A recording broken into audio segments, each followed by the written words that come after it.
So we just heard that Brad injured his wrist. How did that happen? He took a charge. Obviously, the charge wasn't called, but tried to brace himself. Came back on that wrist, played the rest of the game.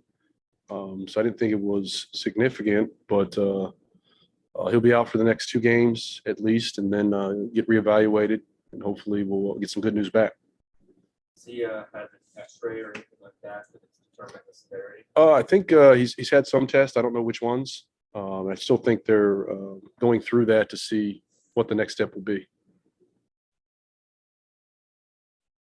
How do you expect the response schematically or in terms of deploying? Well, it does change it a bit. I mean, we've been without Brad a few times this year, and everyone has kind of stepped up. The messaging to the group this morning was, we need everybody. We don't necessarily need more. It's just we need everyone as a collective, to kind of band together and pull in unison. And I think we've shown that, whether we're down Spencer, whether without Brad, or the COVID games when we only had 8 bodies, we found a way. So it's another opportunity for guys to step into maybe a bigger role, but it doesn't change how we approach. How much does this expand Deni's role, perhaps, as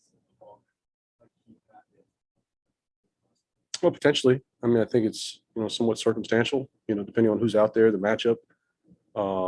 His position being more 4-3, I think gives him the advantage to do that.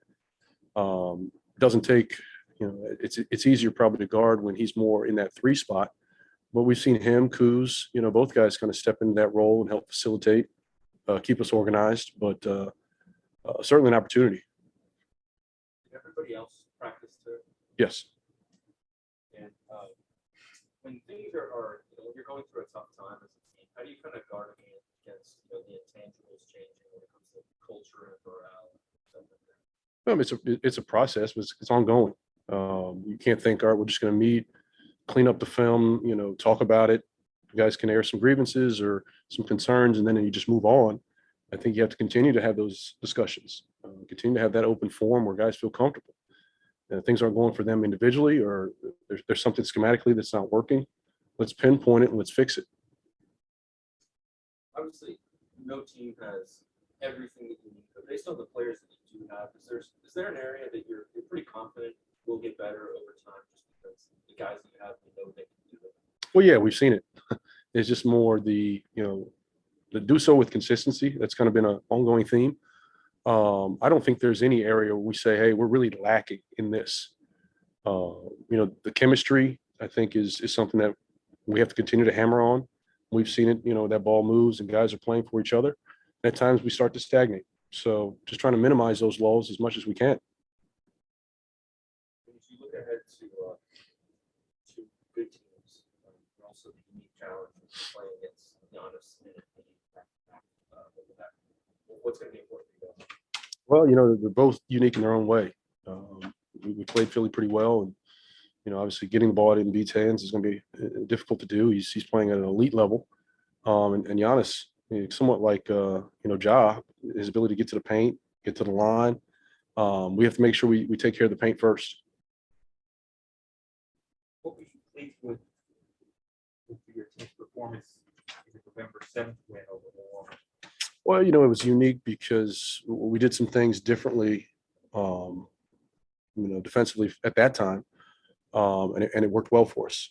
We'll try to replicate that some tomorrow, but I thought Deni did a terrific job. Kyle did a terrific job. It was a collaborative effort, but those guys kind of spearheaded the charge when it came to guarding Giannis, and that's not a one-man cover. He's got to see crowds all night. He's too good. He's too long and athletic. And we've seen his ability to, whether it's in transition or top of the floor ISO, get into the paint and wreak havoc.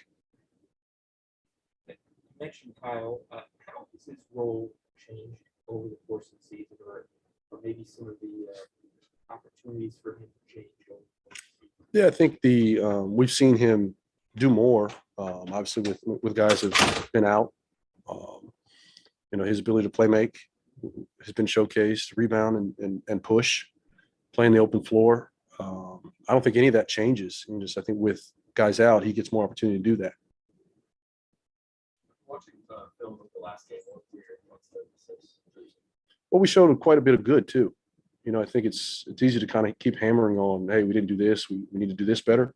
Show the good possessions, even if it is a bad loss. I think the messaging can get lost at times, and guys get deflated if it's always just negative. Yeah, we show bad clips, things we talked about doing and we didn't do. The rebounding, some of the turnovers and our spacing, some of the issues with our communication, but also, hey, here's when we did it right. So can we do this more often and try to limit the possessions where we fall into these areas? So I think it was good. It wasn't much. It was like 10 clips on offense, 10 clips on defense. Quick hit. Let's get on the floor and get some things done. You mentioned earlier, hammering home chemistry and ball movement. How did you kind of get that message across? I'm sure it's kind of an ongoing thing for any coach, right? To a certain extent, I don't want to speak for everybody, but every team that I've been on, yeah.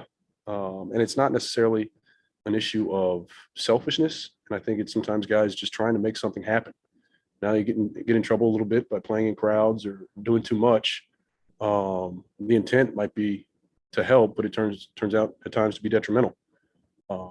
I think also showing clips where you do the right thing and you just don't make the shot. That's okay too.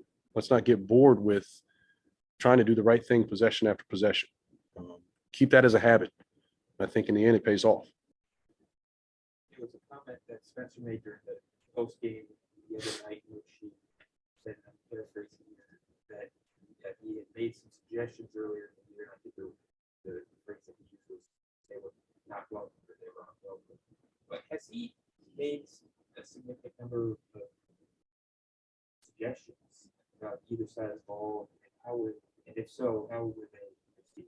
I didn't see him say it. I saw that those comments were made. I didn't actually see its context, but yeah, I mean, I think I've been open from day one to suggestions from our guys or vets who've been around. The other part, and I don't know if that was directed at staff or teammates or I'm not sure who that was poignant to, but I think it's great. I think the more communication we can have, they can have amongst themselves. And just because, an opinion is made, you have to be it has to be evaluated. Is this good for him? Is this good for the group? That doesn't mean it's unwelcomed. It's just more does it fit what we're trying to do? And if it is, it's good for us, we'll try to implement it.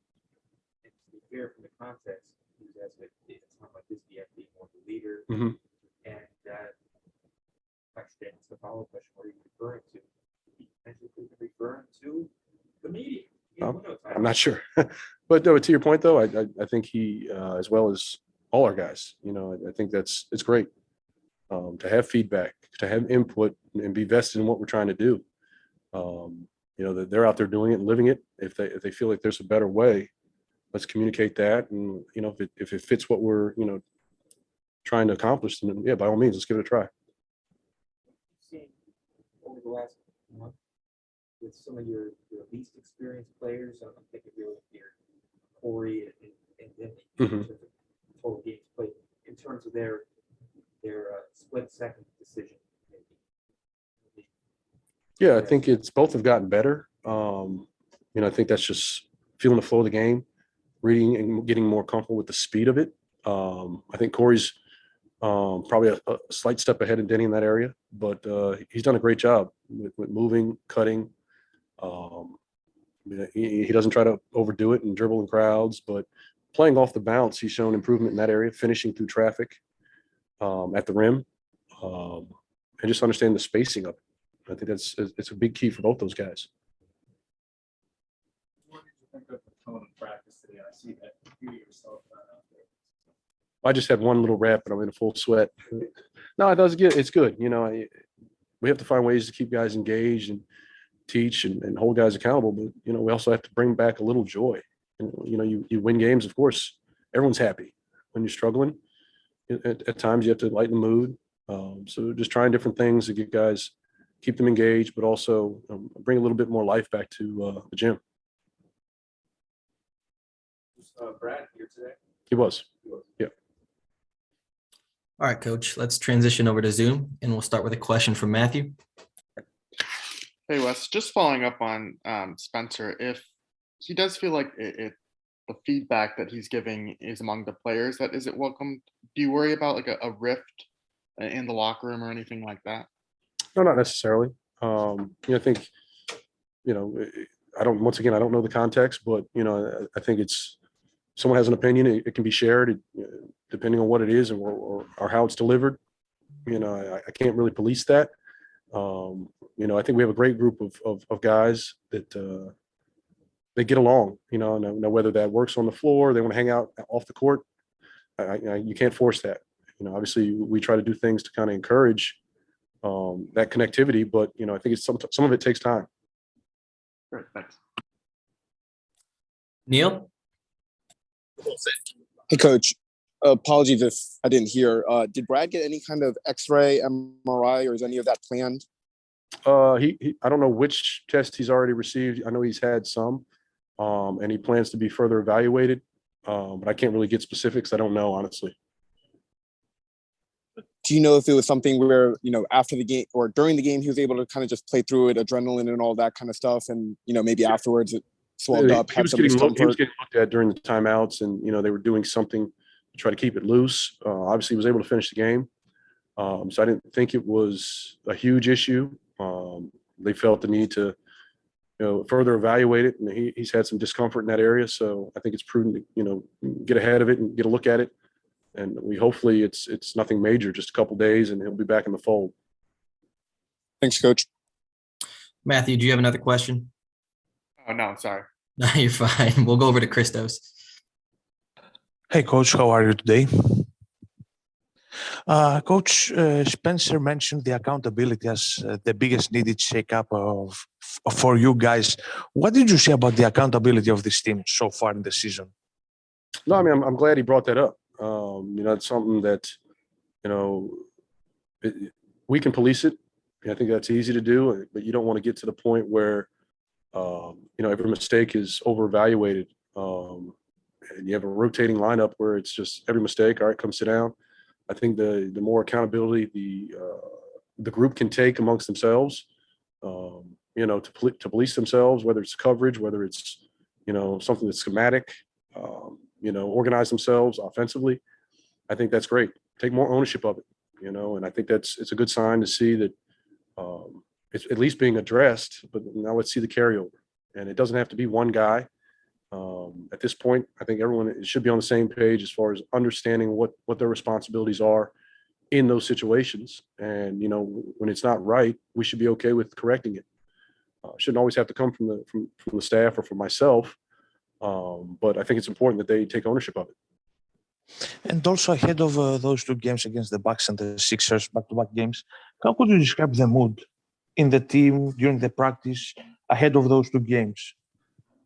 You know what? I can't really tell you exactly how guys are feeling. I can tell you how they've acted. I think it was a good practice. They were lighthearted. They were into it. So I think they're in a good place. Obviously, no one knows exactly until the games start and we see how things go. But it's a challenge for sure. We're down, arguably our best player, and we've been here before. And how do you respond? I think each and every man will step up and do a little bit more, but we have to do that together. And that connectivity has to be there for us, especially on the road. It's not just the other night, but two really good teams, and then you come home and you got two more good teams. So the hits keep coming, but we didn't plan the schedule. We just have to worry about the next game in front of us and try to attack that with as much purpose as we can. Thank you very much, Coach. We'll finish up with Wayne. Hey, Coach, how you doing? Just first, in the last game, you had got your first career tech. Just want to know, were you surprised that it was called? No, I was not. And lastly, I'm sorry. No, I was honestly, I was trying to get one to get our team going. And with that, sometimes I wanted to ask you that before, that can kind of, rejuvenate the squad, get them excited, get them pumped up. Just and I asked you earlier with, just the crowd, what was it that Memphis were doing at that time that, just had frustrated you? Oh, I was frustrated with a non-call, and it precipitated by previous call that was very similar in nature. And I just I shared my opinion and with a choice word. So I had it coming, but I knew it, and I went right back to the official. I said, I deserve that one, but I'm trying to get my team going. So sometimes you got to do that or try it, see if, it works and guys respond. And lastly, Coach, you kind of touched on it briefly during this press conference. You've been down this road before where you have to kind of rely on resiliency, and it's going to take everyone. Is that encouraging, knowing that you've had games where the team has been down a few players and you've responded to the challenge? Yeah, to a certain extent. You never want to go into a game without your best player, but it is what it is. We can't control that right now. So these are the cards we're dealt, and I think we'll respond and deal with it. Thank you, Coach. All right, Coach. Looks like Chris Miller put his hand up. We'll get to him. Wes, I just want to know, is Mike Williams picking up the tab for the technical? You should ask Mike. He owes me one. I'll get back to you on that one. I was just wondering if Mikey was going to. It's only fair. He shouldn't he? It's only fair. Thanks. All right, Coach. That'll do it. Thank you for your time. Appreciate it. Thank you. What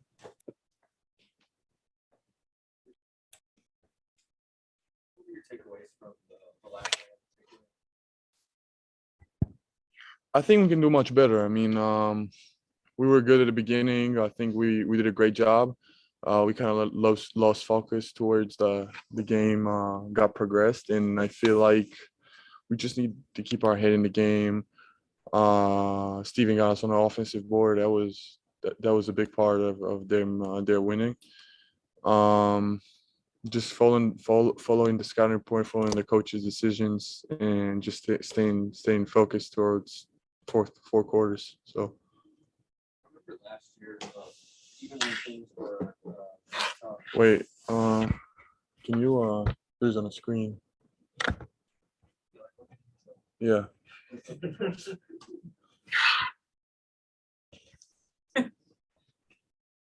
Yeah.